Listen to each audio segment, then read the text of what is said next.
All right. Hey, everybody. Thank you so much for joining us for another episode of the On Your Way podcast. I am your host, Darla Bonk, and we talk about in the podcast how to get on your way to building and living a life that you love by overcoming the obstacles that are in your way.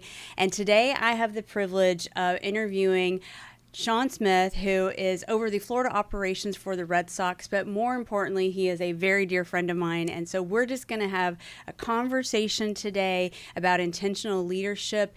And we've also had the privilege of going through Leadership Florida this past year together, which lots of stories and lots of fun in that endeavor. But Shawn has been a part of the Boston Red Sox organization, part of their minor league for years. He served with the late David Stern in the NBA for years. So he has had access to the rich and famous, and he is also one of the most grounded, intentional human beings that I have ever met. And he and his wife, Heather, are just a joy and just a great asset to our community here in Southwest Florida. So I wanted to give him access to our community as well, so you can learn from him, because he is far smarter than I am and a much better human being than I am as well. So Shawn, thank you, and welcome Thank you for welcome the to the kind show. words. Absolutely. Thank you for the kind words. I pale in comparison to you. Trust me. Trust me. Not hardly, not hardly. But Shawn, I wanted to really get started today. Let's talk through a little bit about your background. And, you've been kind of all over, had some really cool jobs, still do.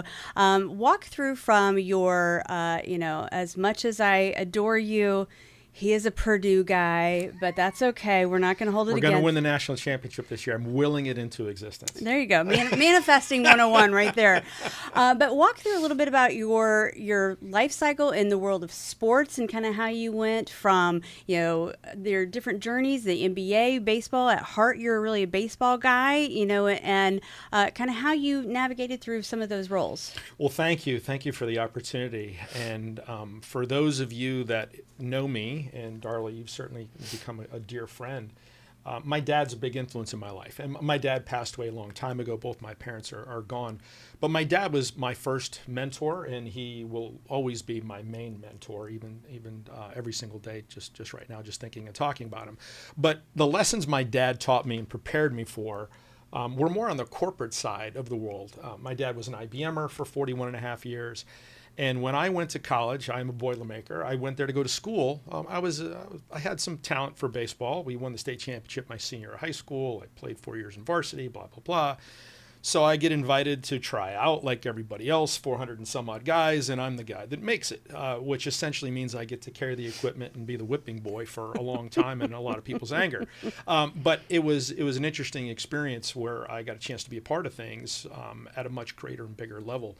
And I always joke I bleed black and gold because Purdue is in my blood. Though I'm not from Indiana, I'm from the state of North Carolina. It really taught me a lot about. You would think he would be a Tar Heel fan, but no, I digress. Go ahead. It's the exact opposite. I'm not a Tar Heel fan, but I digress. And so learning from my baseball coach in college, who was more important to me off the field than he ever would have been on, just stressing education, the same values that my parents stressed. So when I got into the working world, I went to Syracuse University for my graduate degree because I wanted to work in television. I wanted to help run television stations, just like running any other business. Mm-hmm. But what I ended up getting into was a love of sports that I didn't think was going to continue beyond me on my playing career ending. And I got a job opportunity in the Houston Astros system running one of their minor league teams, but I had no leadership, no mentorship at all. No one to help or direct me. In fact, when I first started working there, I was one of 2 employees, Darla. And the guy I worked for got fired 3 weeks into the job. Oh, wow. And when I came into the office that morning, I was the last person out the night before. Turned the lights off, locked the door. The lights are on the doors, unlocked. And when I open it, our team president, who is a volunteer position, I may add, because the team was owned by the city of Auburn, New York. Very unique situation, one of only a handful left at that time. And they told me to leave the room. So my mom was at home passing away from cancer. I call my father on a payphone with my old AT&T calling card and tell my dad what happened. And he said the first thing I thought, what did you do? I thought I did something wrong. Yeah. Long story short, the person was dismissed from their job, and I was notified at home that night that I'm now the new general manager of the ball club with 3 weeks of experience.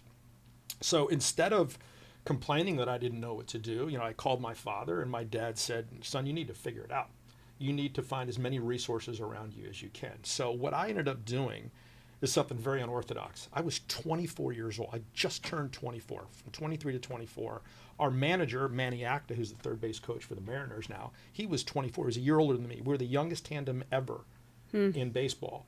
And so what I did is I said to the Astros, it was an Astros affiliate, I said, I'm riding the team bus, and I'm going to go learn about the business. So what I did is I called all the other teams in the league before we'd make road trips, and I would ask them if I could have any jobs that they didn't want to have. So I would go to these different teams, ride the bus. I would answer phones. I would clean urinals. I cleaned up vomit at times. I would pour beer. I worked as a concession vendor a couple times. I had them give me the understanding of the job that they didn't want to have, that I needed to have, that they had already had. And then in doing those menial tasks that are important, then I got a chance to see their side of the business as well. It was like developing a sense of trust. So though I didn't have any mentor, the hazing, if you will, was positive hazing. And it helped me develop relationships that not only still last to this day, like texting to this day, but it also made me very, very humble as a leader. But what it did too was backfire on me. Because of my age and my youth and my lack of experience, I hid those things by being arrogant and also being very defensive and trying to act like I knew more than I did. And that worked for a while. Yeah. But what it did is it caused me to push people away, and it caused me to stop from developing personal relationships. So my 20s were spent building 2 new baseball stadiums, starting 2 franchises. I had no personal relationships, no friendships, but by damn it, I was good at what I was doing. Yeah. And we were winning national awards and getting all this accreditation, yet I didn't have any relationships. Not only with no friendships, but I didn't have relationships with the people that I worked with.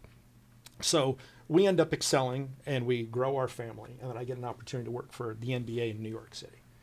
And that's where things really started to change for me about what I thought I was as a leader and what I changed my mind on how I wanted to become a different leader. Okay, so before we move to the next piece, I want to back up and talk about your dad for a minute. So you call your dad says, son, figure it out. You're willing to call all these teams and, do these tasks. And in the process of such, you find yourself winning, but not necessarily leading, right? And I think we all kind of have those stories in our 20s, leading a $50 million organization. For me at the age of 26 with 50 people underneath me, I'm like, I don't know, just do your job. We're figuring it out. Yeah. But you're missing such incredible opportunities for connection and for those relationships. Yeah. And what about how you were raised made you, even with kind of that crassness and I'm going to figure this out, willing to humble yourself to call those people to do those types of jobs that maybe somebody else who, I don't know what I'm doing, so I'm just going to kind of hide in the background of that, might not have been willing to do? What do you think you saw in your parents or, not having a mentor at that moment made you be willing to learn or be confident enough to ask those types of questions? So that's a great question. And the answer goes beyond my parents. And I'll give you 2 quick examples. But my parents set the foundation, and I learned so much, but not everything, right? So there's 2 examples that were instrumental. Number 1, when I worked at old Eckerd drugstore back in Charlotte, North Carolina. Yeah. And then second was one coach that I played for that I'll use as an example is kind of a conglomerate of all the coaching mindset that I'd had. So working at Eckerd's, I was running the register and I was stocking shelves and so forth. But I learned how to cook at home a lot with my mom. And my mom she worked 2 jobs to put me through college. She also had a side gig where she had a catering business. But I always was near my mother when she cooked, and I learned how to cook. So the old lunch counters, these places used to have in the South, the lunch counter was a big part of our business at Eckerd because the senior citizen community would come in and hang out. They'd come in, pick up their medicine, and have breakfast. Or they'd come in early before they'd have lunch. And it was a culture there. And we had a crew of like 8 women that worked there. And it was a nice part of our business, but we as kids, we were kind of on the outside of it until the one day they all got fired. All of them got fired. They were stealing, got fired. And our assistant manager was stressed, man, freaking out because here we were going to lose a vital part of the business for God knows how long. So I'm overhearing what goes on, and I was 17 at the time. And I went over to him, our managers let us call him by their first name. I said, Mark, I'd love the opportunity to work in and run the lunch counter. And he's like, what experience do you have? Well, my mom this, my mom that. I said, I've watched him work a lot. I said, it's pretty basic. I'll do all the cooking if you get somebody to run the register and pour coffee and soda for me. So I grabbed my best friend, Keith O'Connell, 6'8", this big giant kid who goes on to play Division I college basketball. So they give us a chance. So here we are. We ran the counter for like a week, and we were given an opportunity. We stepped forward and said, I want to do something different. I want to do something that I think will be fun, and also that'll help the business until we get the business back. Now, don't get me wrong. We wanted to skip out of our regular tasks. That's why we did it. Right. But that ended up parlaying into me becoming a short order cook in grad school and helping pay my way through grad school because of that sort of foundation, which started with my mom. The other story is a guy named Brick Smith. That's his real Christian name, Brick Dudley Smith, from Charlotte, North Carolina. He played Major League Baseball with the Seattle Mariners a couple times, or at a couple different iterations in 87 and 88. And before he would go to spring training, he was our assistant basketball coach. In the high school I went to, perennial powerhouse in boys basketball. We played for the state championship 4 years in a row until my senior year, when we got beaten a last-second shot in the Final Four in overtime. But I was struggling. But you don't ever think about that. I don't ever think about that. Only every day, 10 times a day. We were playing our cross-state rival, the one that had beat us we'd played for the state championship 3 years in a row. And I had the worst game of my career. I scored a point, and I was terrible. I was so intimidated going to their gym. I embarrassed myself. I embarrassed the school. I didn't play well. On the ride back, our head coach, Dave Price, who's long since passed away, he's a Hall of Fame coach. He coached 3 guys that went on that are in the Basketball Hall of Fame, legendary coach in North Carolina. I was the captain of the team, and said, you're not riding with me. Wow. So the starters were not allowed to ride with our coach. So that was some sort of message that terrified us. But then on the ride back, Brick, in no uncertain terms, in front of the people on that bus, told me what he thought of me.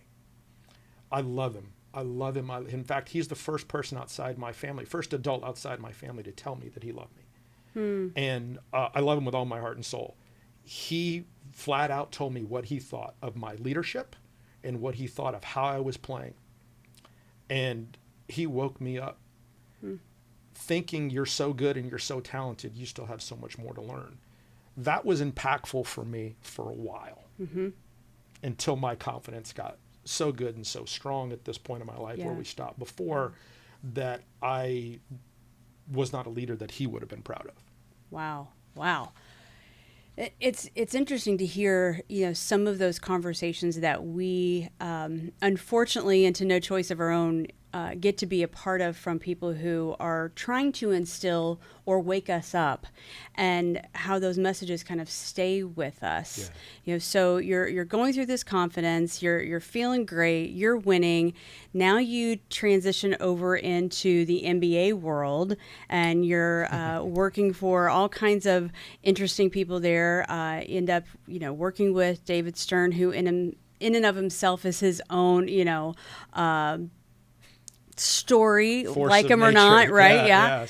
So how was that different than what you were doing in the baseball side of things? What were some of the main things that you picked up along the way that you knew either this was something else I wanted to add to my arsenal of leadership, or I don't want to have anything to do with that type of leadership style? I wanted to stretch myself and see if I could make it in corporate America. Now, you may say, wait, NBA, it's not corporate America. Trust me, over 1,500 employees worldwide, one of the most recognizable brands on the planet. It's corporate America. And my dad, as I told you, is a career IBMer. All these little stories that he would teach me that I would calendar and make note of, I was thinking, maybe I could use these things and see how I could be good for corporate America. Unfortunately, after my first 2 days in the job, my dad dropped out of a heart attack. And I never got the chance, because I'm going to call Dad on Sunday, or a Saturday rather. We'll go through Thursday and Friday, call him on Saturday, and then he passes away on that weekend. But nevertheless, as much preparation as I thought I had, you walk into a culture where, though I was a vice president there, the people with more letters in front of their title than I had, they're the ones that call the shots. And some of them you have direct access to more than you would have cared for. Yeah. And some of them you didn't have access to and you wish you had more access to. But you have to be prepared. And it taught me a great deal about preparation. That fear to me is an incredible motivator. Yep. I got that from my parents. I never knew what they would have done had I not succeeded, but there was always that fear. My mom always carried a wooden spoon in her purse. She never used it, but I knew it was there. Does that make sense? Yes. Yeah. And God only knows. Mom probably would have never used it. But what if she did? Oh my God. Right. With Dad, with the nostrils that would flare and the jaw that would clench, that's the most I ever saw. What if something happened beyond that? So those same feelings that I had when I was in the corporate culture, I would look for body language. I would look for tone and think like, what is somebody's breaking point here in this meeting? How can I learn from that? I learned a lot of leadership qualities there that some of them I use. Some of them I never will. Yeah. Because it's not who I am. It's not my character. So let me share one very valuable thing that I learned. I'm a Gen Xer, and dealing with millennials was a challenge for me while I was there. Yes, I took some online courses. Yes, I read some articles and tried self-improvement, but nothing escapes this interaction. Right. And the generations below us have a little bit of a different challenge than we do. We were forced for human interaction and didn't have the ability to, our parents monitored our phone calls. Right. After a half hour, you got to hang up. It Right. wasn't like we had unlimited freedom. So the challenges that working with that generation really caught up with me. And I had to learn the importance of explaining why. And explaining why slows me down. If I ask you or tell you to move this over here, you'd probably just do it. Say, okay, great, Shawn asked me to do it. People would want to know why. Well, is he just telling me to do that because he wants me to do that? So I've started to learn to explain, hey, we want to make sure we don't leave rings on this nice table, Because our generation, you didn't ask why. You said, thank you, sir, may I have another? Exactly. Our generation, we didn't ask for promotions. Right. We didn't ask for raises. We were given more work in hopes that the quality of our work would prove our worth. That's right. We didn't need explanations. Right. It's different now. Yeah. For me to treat people the way that I was treated or raised doesn't transfer. So what I have actively done is to take a step back and to try to, and hopefully successfully, be a better person when I lead, care about people more as I lead. And I'll get back to an example in a second. And take more time to coach and learn. I'm older now. I don't feel vulnerable with people knowing that I was a child when I was running those teams. Right. I don't feel vulnerable and ashamed that I lost my hair when I was 26. Like I'm over all of those sorts of insecurities. However, there still are mistakes that I made that I make that I didn't learn from in the past. And here's a story. My first year in professional baseball, working with the Astros, and I mentioned it was a city-owned ball club. The city wasn't helping get everything ready for the Houston Astros arrival for minicamp. I didn't know what I was doing. We touched on that before. So I'm reaching out to my peers who are sending me a fax of all the specs of a pitcher's mound. Other years I played, I never touched a pitcher's mound. So now I'm out there trying to build a pitcher's mound with another guy who actually I ended up worked with in high school at Eckert's. We don't know what we're doing. Long story short, I keep asking for help, and I'm not getting help. So I go to deliver season tickets because we had like 60 season ticket holders. Deliver season tickets to a restaurant up the street. And I go in, and the gentleman who's supposed to be helping me fix the field from the city is in there having a beer. So I decide I'm going to fix this guy because I'm young, I'm smart, I know what I'm doing when I don't know anything I'm doing. So I call the mayor. Yeah, that worked. We got everything done. And that guy was furious at me. Yeah. And it took me over a year to get through that. You'd think I'd learn, right?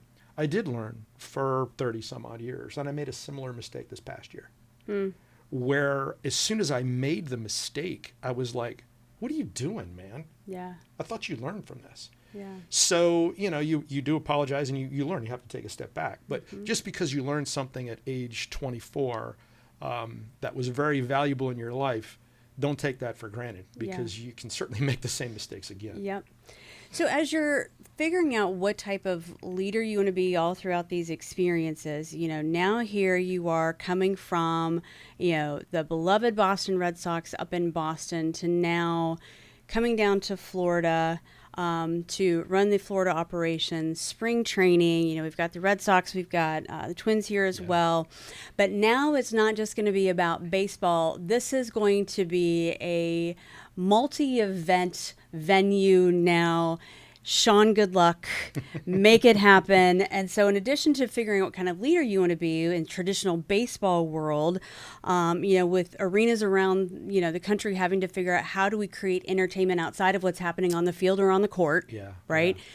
How have you been able to navigate through that, figuring out what does the, not just what's our why of what we're doing, but what's the because of what we're going to be doing for this community, and team, here's how we're going to do that, explaining the why to all of the next generation of people who need to understand why are we changing this, what this is how we've always done it.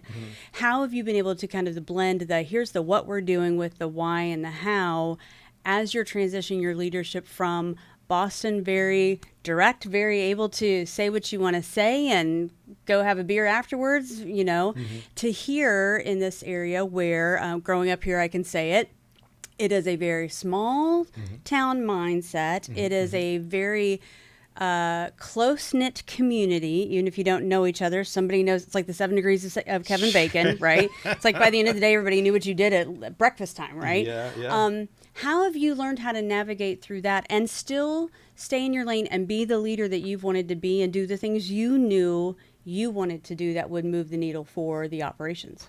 So let me take that in two parts. Okay. Let me take the first part from a leadership standpoint from our organization, and the second part for some influence that I've had locally, shall we say.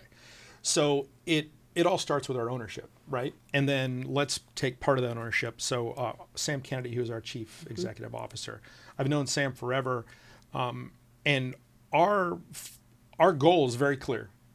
We want to win the World Series, which we've won 9. Hopefully this year could be our 10th. We're in the wild card hunt right now. I think we're 2.5 games up in the wild card as we sit today.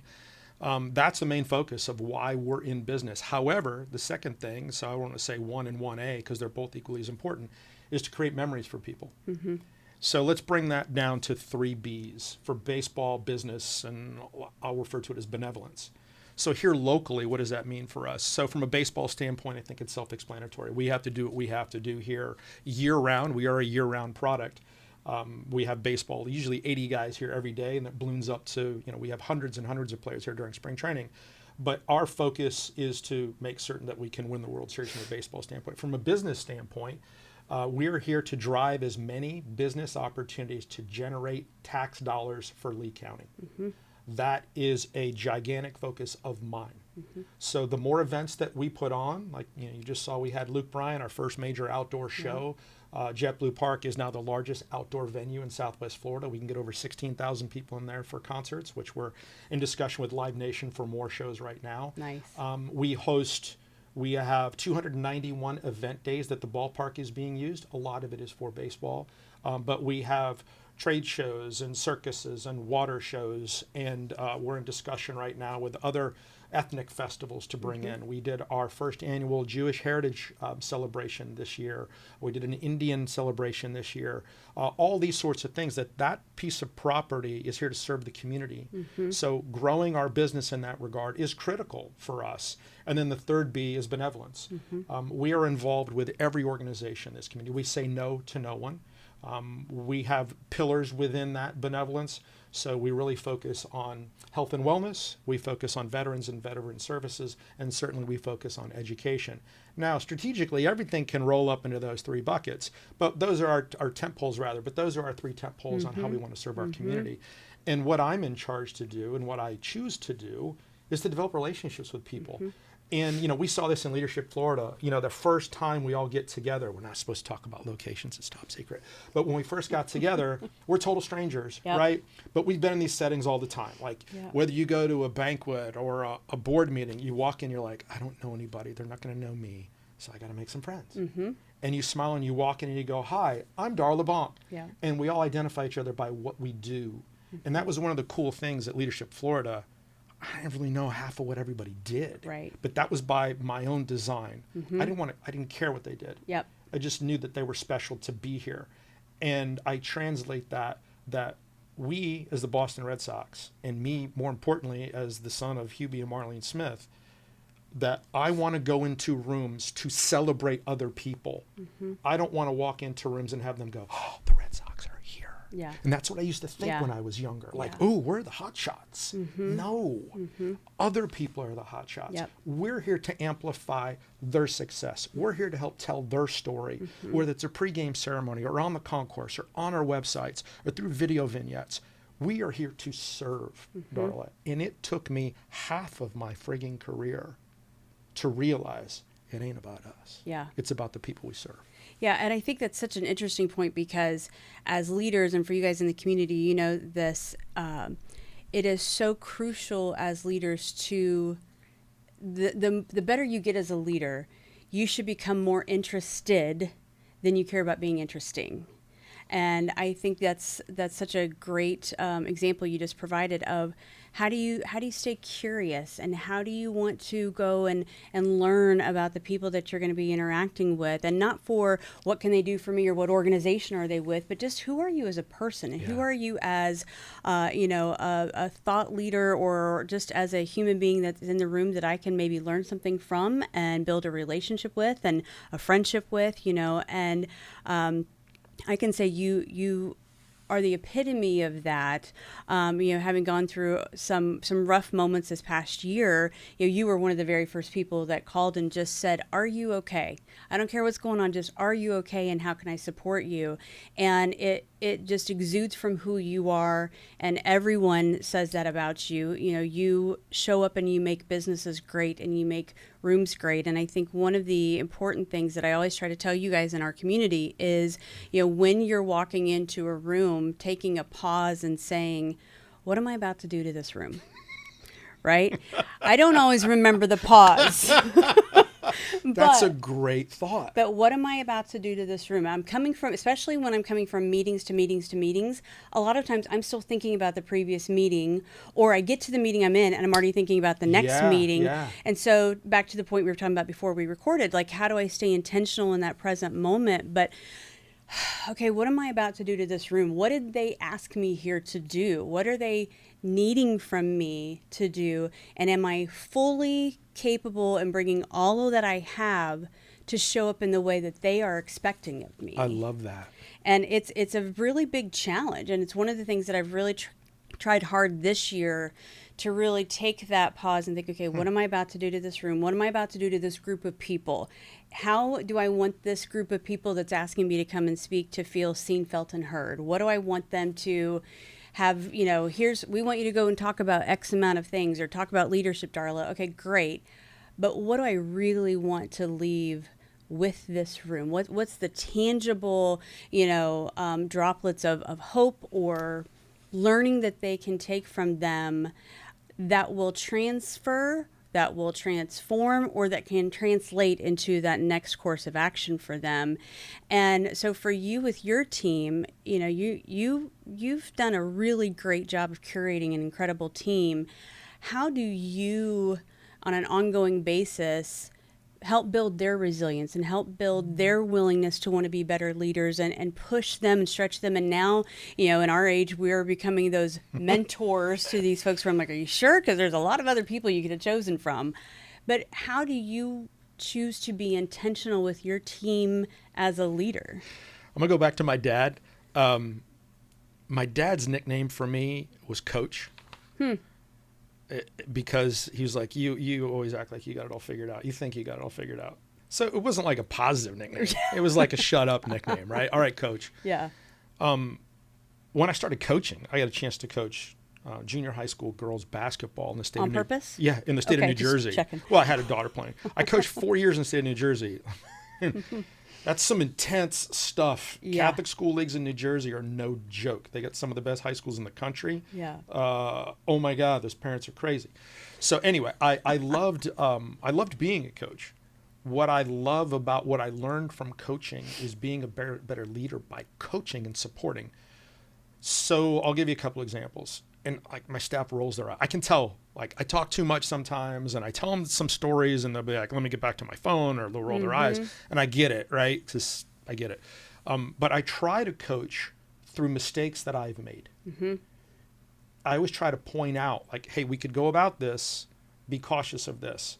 But when I try to coach and teach, I also try to put them in the position to know you give it a try. Yeah. So I'll give you an example. So Brennan Whitley, who I work with here, Brennan, born and raised in Fort Myers. I love B.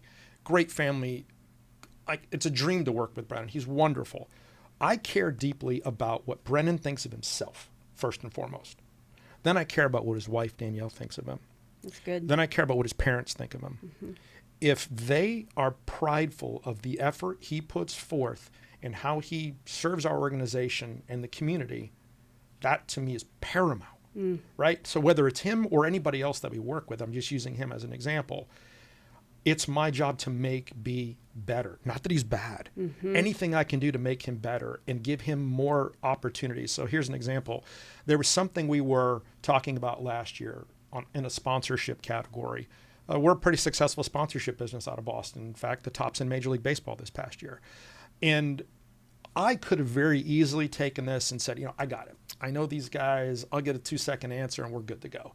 But what am I teaching in there? So we sat and we role played it. So we could role play this and I could show you what I'm going to do, or we could role play it and you could do it.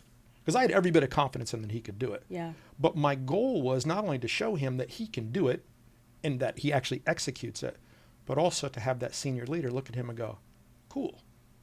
I know what to expect in working with him. So I try to embody that. And then another thing with that too, that I learned the hard way at the NBA, was to improve my writing skills, to keep the main thing, write in pyramid form. So if I'm going to reach out to you and say, Darla, I need 2 seconds of your time to talk about the location of this plant. Now you know what I need, how long you're like, all right, I got 2 minutes for Shawn, this plant. If you want to take me beyond 2 minutes, that's on you.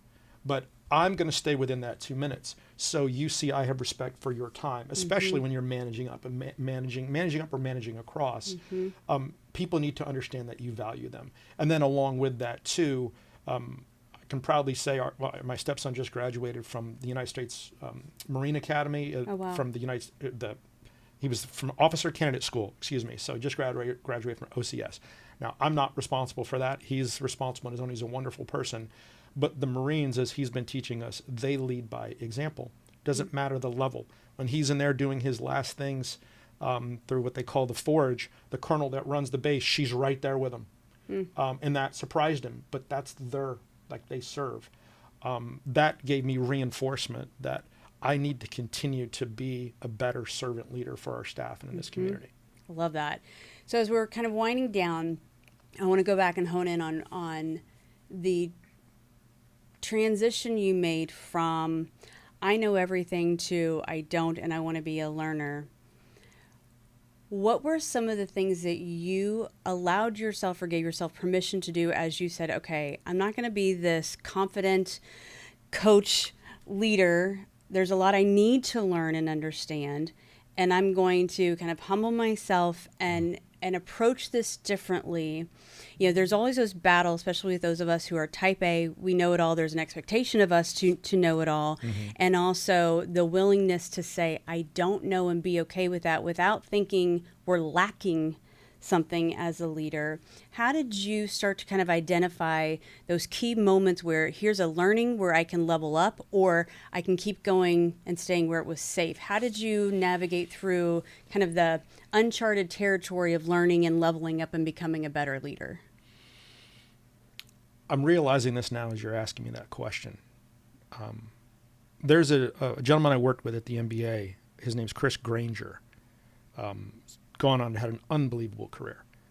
I don't think Chris cared for me, in all honesty. Chris is brilliant. And the first times I got to be around him in a leadership role, because we were peers to some degree, and then he was elevated into quite a leadership role, to see his ability to capture information and boil it down into one sentence was terrifying to me. So smart, so talented, so polite, so collegial. I just don't have that. And you look at that and you're like, I thought I was good. Yeah. I can't hold a candle to that guy. And I think that's part of maturity. So you look at him and I go, okay, what can I learn from him? Now, he had a lot of talents that I was hoping I could grab pieces here from. Right. You know, he's running, I don't mean physically running fast, but he's running fast. And if I can grab some of that lightning and learn, I would try to do that. Sam Kennedy, the CEO of the Boston Red Sox. Do I think I could run the Boston Red Sox? Of course I do. Of course I do. I should think that, right? Everyone in our organization should think that. If I was given the opportunity to do that, would I do it better than Sam? No way. No way, man. No way. Yeah. I recognize that. His leadership abilities, a lot of them are God-given too. Yeah. Now, he's refined his skills, as we all do. But as we get older and you look at your peers and go, wow, I think it's okay to admit that people are a lot more talented than you. And I'm blessed to have been in Chris Granger's company and Sam Kennedy's company. That's incredible. Okay, so last question. What's on the horizon? You're going to get the 10th world title here for the organization. But in terms of people who may want to come, whether it's in Boston or whether it's here, what's on the horizon for the next year, 18 months? How can people get a hold of you if they're interested in learning more? How do people get tickets? What's your shameless plug for the Boston Red Sox? So I'm easy to get a hold of. I only have one cell phone. I'm a boring guy. And I have one email. So my cell phone, I want to write it down. Just if you text me, just let me know who you are. Give me some context. 704-918-3113. It's on my business card. It's everywhere. It's no secret. My email is ShawnSmith@redsox.com. It's easy to get. Yep. Open to suggestions, open to ideas. Most importantly, what we're open to is how we can be of better service to our community. Needs that are out there that fall within those 3 tent poles. And again, maybe everything can kind of fold within those 3 tent poles. Again, health and wellness, veteran services, and education. Those are important components for everyone, and certainly for us. Any ideas you have on how we can celebrate your community, how we can celebrate, like I mentioned before about the Jewish Festival and Indian Festival, we're going to keep them coming back and growing those opportunities. I'll speak in slang again. It ain't about us. Yeah. It's about the people of this community. The biggest help they could do is helping us help them. And I'll close by saying this. This may be an unhealthy way to live, but it's the way that I feel comfortable in living. When people ask me, how you doing? I say, I'm good if you're good. And I believe that. Yeah. If you're good, I'm good. Yeah. Because if you're happy, you're healthy, it makes me feel good about our relationship. If you're not healthy, you're happy. How can I help? Can I offer you a prayer? Can I offer you the touch of a hand? It can also bring you down too. Right. But as I've gotten older, like I want to be good, and I want people around me to be good. That is awesome. Guys, this has been full of nuggets and tangible information. If there's any piece of this that you can take with you to implement into your business, into your family, and into your life, then you are just one step closer to getting on your way to building and living the life you love. All right, guys, we'll see you next episode.